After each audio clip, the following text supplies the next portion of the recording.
మేము పాలసీలు రూపొందించి అద్భుతమైన కట్టడాలను నిర్మిస్తే ఇవాళ పాలసీలు లేకుండా ఇవాళ కట్టడాలు ఏదైతే కట్టినో కట్టిన కాబట్టి కూడా కూలగొట్టే పని చేస్తున్నారు.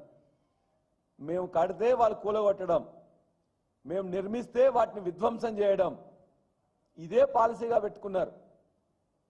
ఇవాళ వాళ్ళు మాట్లాడుతున్నారు.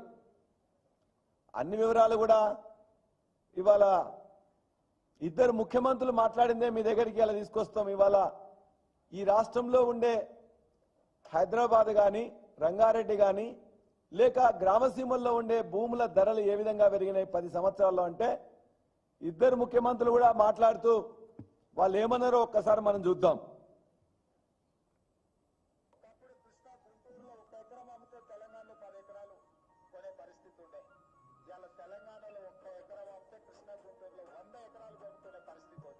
ఒకప్పుడు ఇక్కడుండే రైతాంగం 1 ఎకరా అమ్మి హైదరాబాద్ లో 4 ఎకరాలు 5 ఎకరాలు కొనేవారు.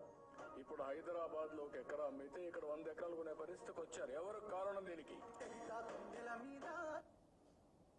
మీరు చూసారు, ఇద్దరు కూడా ఈ రాష్ట్ర ముఖ్యమంత్రి ఆ రాష్ట్ర ముఖ్యమంత్రి ఒకటే మాట మాట్లాడుతున్నారు.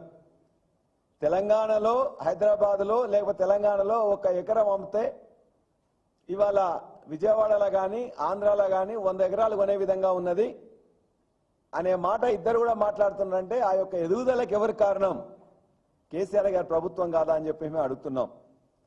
నిన్న ఇచ్చిన దానిలో కూడా క్లియర్గా ఇలా అన్ని పేపర్లలో కూడా వచ్చింది.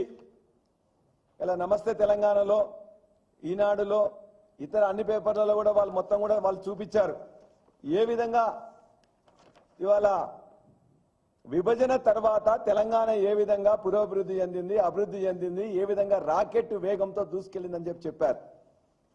ఇవన్నీ కూడా తెలిసి కూడా కుంభకర్ణుల్లా నిద్రపోతూ పాలసీలు నిర్మించకుండా పాలసీలు రూపొందించకుండా మాట్లాడుతున్నారు. మేము ఒకటే చెప్పదలుచుకున్నాం.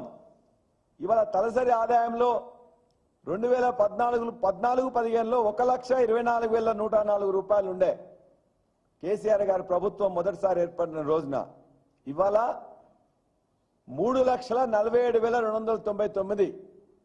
భారతదేశంలోనే నెంబర్ 1 తలసరి ఆదాయంలో తెలంగాణ నిలబెట్టింది కేసీఆర్ గారి ప్రభుత్వం తప్ప మరొకటి కాదు.